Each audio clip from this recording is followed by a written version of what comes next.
So you can see I'm starting to try and get into the Christmas spirit here with my sweater. I'm doing my part. It is known that I am somewhat of a Grinch when it comes to the Christmas season. I've talked about this before. And Christmas is so much more complicated these days. Have you noticed this? You know, when I was young, you never had to wonder when the Christmas season was supposed to start. Everybody knew when Christmas was starting because we got these. The Sears Wish Book. It showed up on your front porch, and it was probably like the day after Labor Day this would show up. And as a child, that meant Christmas season was on. Now, for those of you who are of a younger generation and have never seen one of these, before we had the internet, we had books that showed up with pictures in them of all the new toys that were going to be out this year. And you would take this and circle what you wanted in it and leave it around the house so your parents would know what it was you wanted. And so this was a thing. When this showed up, the excitement started. The thrill had started. And you spent months waiting for Christmas to come. But now, it's way more complicated than that. Because now, we don't have this unofficial, when do things start? And there is disagreement of when we should start getting into the Christmas spirit. I love this. There are two kinds of people when Christmas decoration appears in the shop. And we've got Buddy the Elf, and then we have a great picture from Lord of the Rings, So It Begins. To be clear, I am number 2 on this. I went grocery shopping last weekend, and the Christmas music had started. And I came prepared. I had headphones with me. And I plugged them in, and I listened to my audiobook while I was Christmas shopping. But it didn't matter because the music was so loud, and Mariah Carey's voice is so piercing in All I Want for Christmas Is You that I heard it anyways. And I was not in the Christmas spirit. In fact, even this week, as everyone else has been going, that's decorating this place. Doesn't it look amazing? Like, big props especially to Daryl and Sandy, who did a lot of work around this. Well, I was in my office trying to get stuff ready, and everyone was decorating. And I heard Sandy down in the entryway decorating the tree. And there's the tree as you come in the weekday entrance. And she said, "Look at this tree. Look how it's decorated. Now no one cannot feel hope when they look at this tree." And yelling down from my office, I yelled down the hallway, "You can't tell me what to feel." And she says, "Come out here, come down here. I dare you to look at this tree and not feel joy." Sorry, it was joy. And so I came down and I looked at it and I crossed my arms and I said, "Bah humbug." And then I smirked. And then I smiled and she said, "Ha ha, I told you. I see it, joy. You can't help it. You're feeling joy." And I'm like, I am not. But every time I walk past it now, I have to smile. It's infectious. Dang it. It's ruining my rep. But there's different pieces of this. And this year I've noticed a lot of people have been really invested in arguing when the proper time to start celebrating Christmas is. So when can you start putting up the Christmas decorations? Is it like after Labor Day? Is it after Halloween? Is it after Remembrance Day? Is it after Thanksgiving? And there's been huge debate about this. I've been part of several threads of arguments online on when the proper day to start celebrating Christmas is. And because I am the Grinch, like, my mental rule is not before December 1st. So today we're in the clear, but before this, You're on notice. The years where Advent starts before December 1st really mess with me. Anyways, and so some of my friends already in October were posting pictures of like, it's Christmas time! And they're like bragging about watching Hallmark movies, and they've putting up selfies of them decorating, and I'm making snarky comments. Because it's what I do.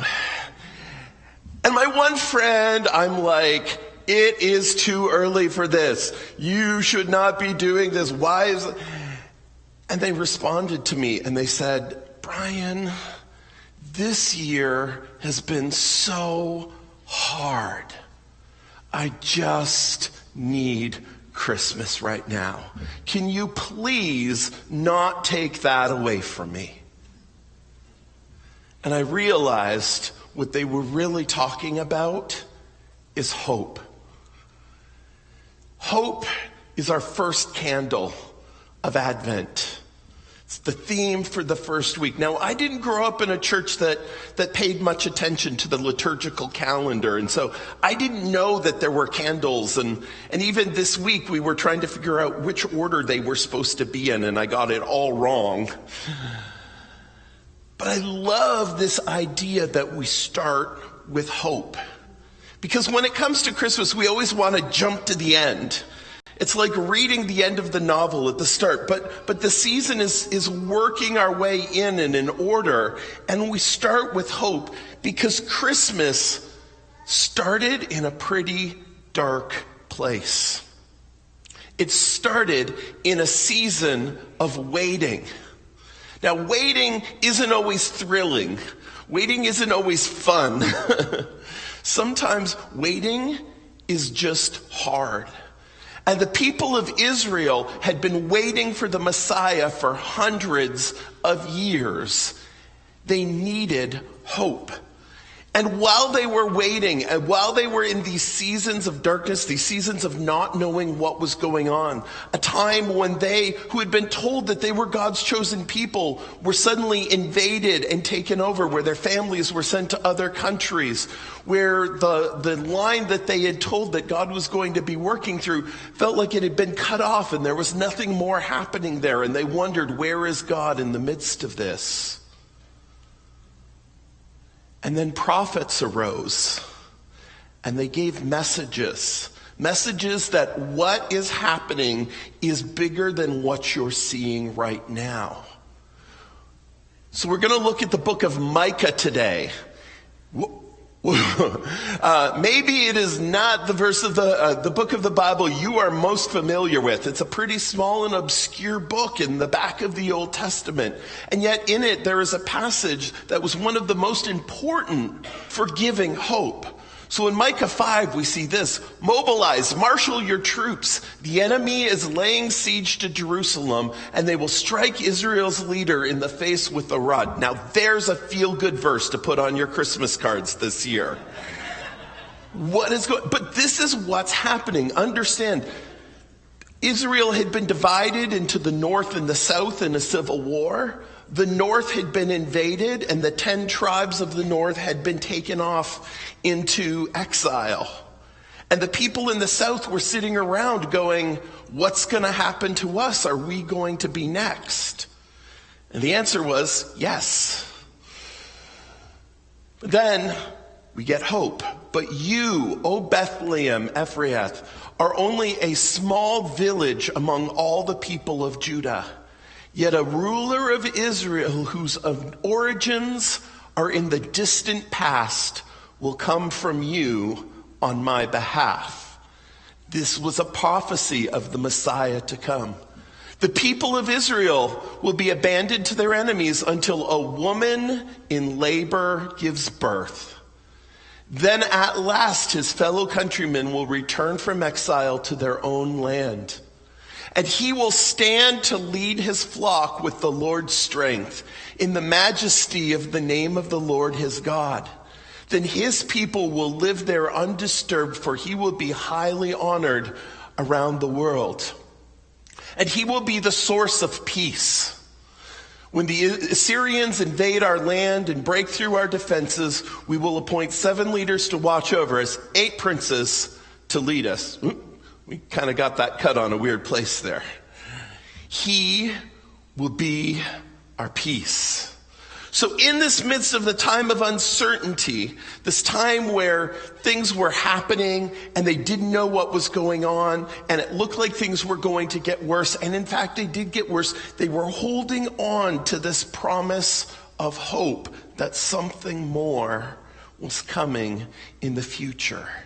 And that something more was Jesus. But if Jesus came 2,000 years ago, and we look around our world today and we still see darkness and we still see pain and we still see things that are not the way we're supposed to be, how is Jesus our hope in the middle of this? But we once again are in an in-between time. For Jesus has come, but Jesus is also coming. He has said, I have gone to be with my Father, but I will return. And so once again, we find ourselves in a season of hope where we're waiting. Revelation 22:1 points us to the return of Jesus. And it says this, then an angel showed me a river with the water of life, clear as crystal, flowing from the throne of God and of the Lamb. It flowed down the center of the main street. On each side of the river grew a tree of life bearing 12 crops of fruit with a fresh crop each month. And the leaves were used for medicine to heal the nations. No longer will there be a curse on anything, for the throne of God and the Lamb will be there, and his servants will worship him, and they will see his face, and his name will be written on their foreheads, and there will be no night there, no need for lamps or sun, for the Lord God will shine on them, and they will reign forever and ever. In the next chapter, it goes on to promise that he will wipe every tear from their eye, and that even death itself will die, and all things will be restored. And so we wait and we hope, and we don't see everything yet that we believe that is coming and is going to be. And as we head into this Christmas season, that is what we hold on to, is this hope that there's something more than what we see right now. This is really important, because different people are coming into this season in different places in this cycle of hope.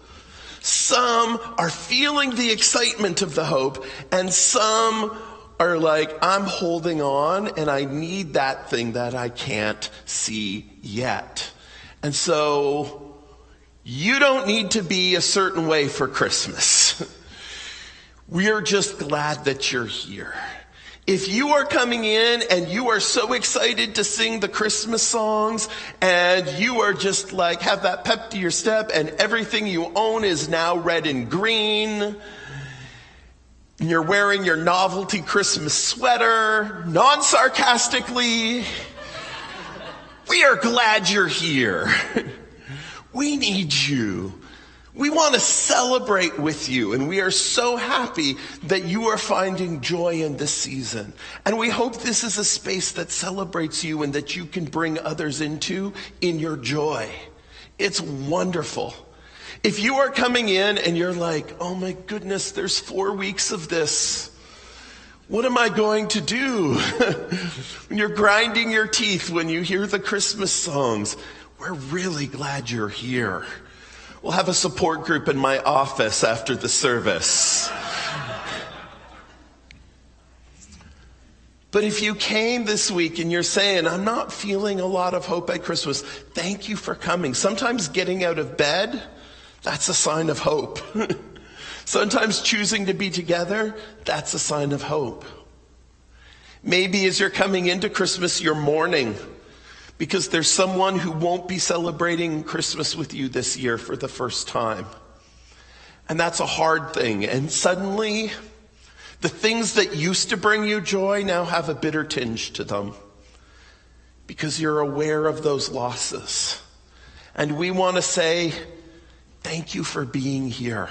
And we want to come around you as a family and love you, even through these transitions. So if Christmas is a happy season for you right now, we want to say, rejoice in the goodness of God. Don't feel ashamed of being happy. Don't feel like you have to tamp down on your happiness just to appease Grinches like me. Let us rejoice together in the goodness of God.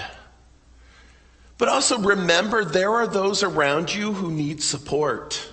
It doesn't mean you need to be less happy for them, but it means be aware that not everyone's feeling the same space.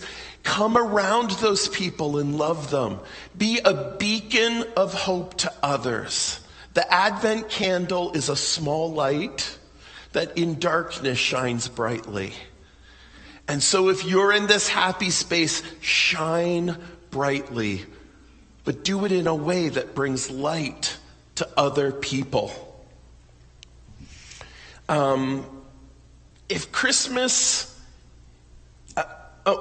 so ways to be a beacon of hope. If you are feeling really hopeful and you're saying, how can I be a beacon? There's a couple different ways. Number one, visit those who are isolated.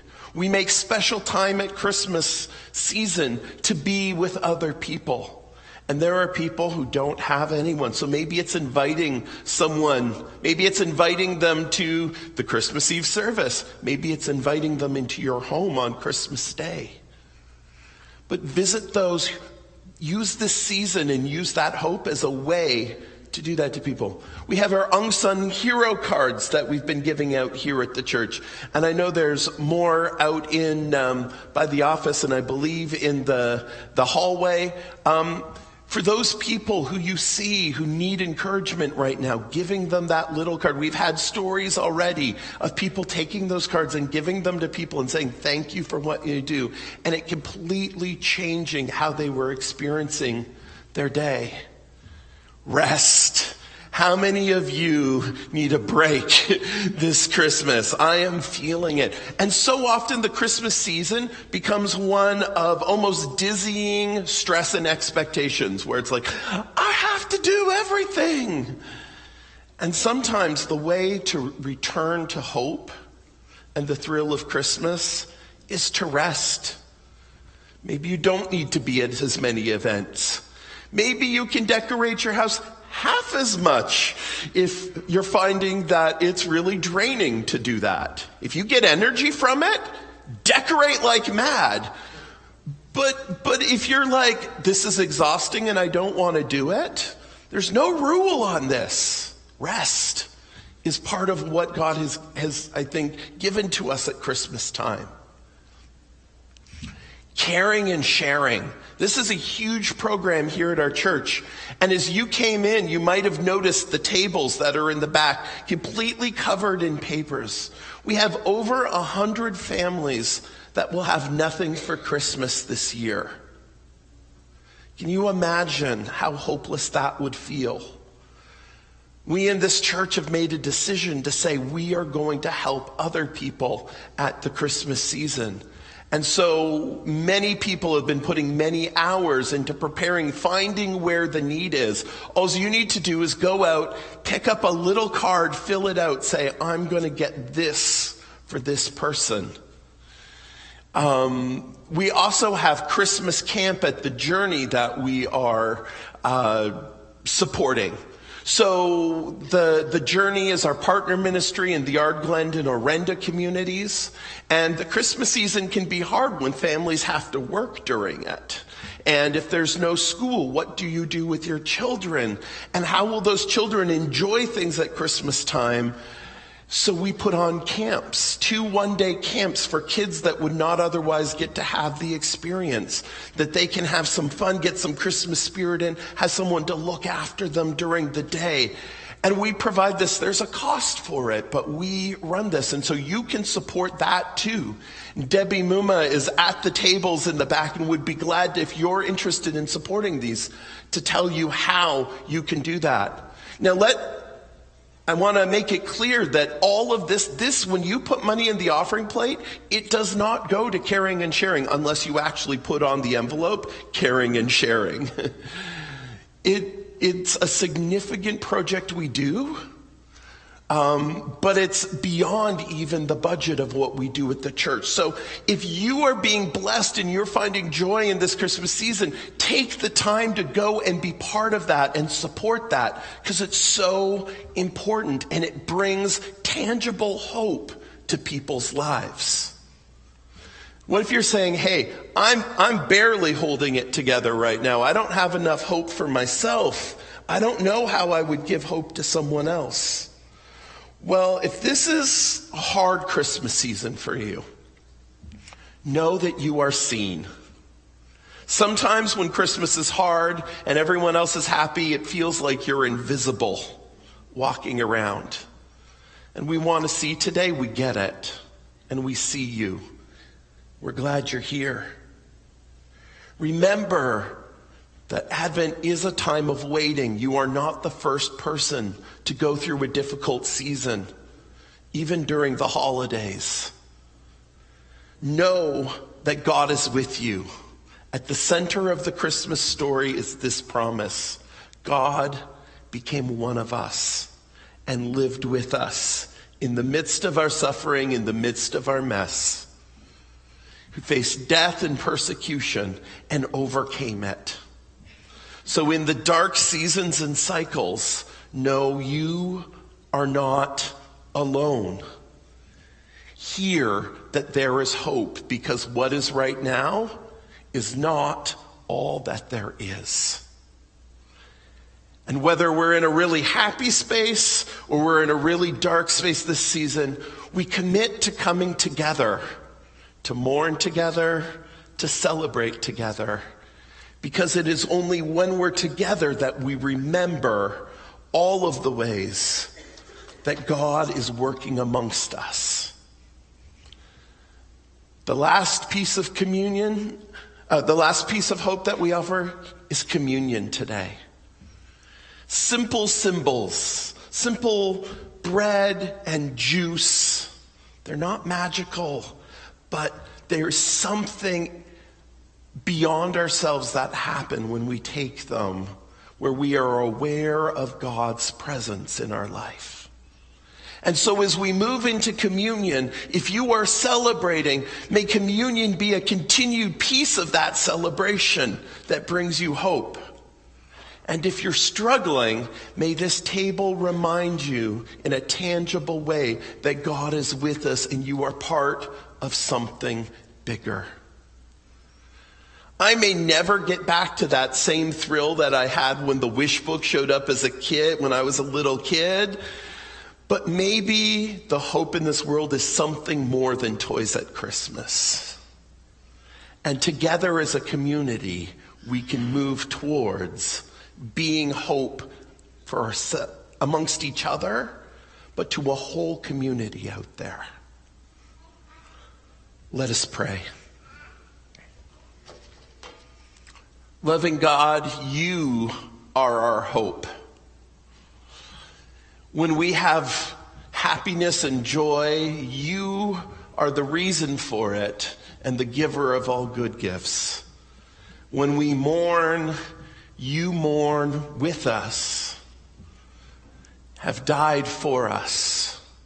Wherever we are as we head into this Christmas season, may we be able to refocus on you and the hope that you bring. As we move into communion time, in this bread, in this juice, may we be aware of your presence amongst us. And may we be beacons of hope in the community around us. Amen.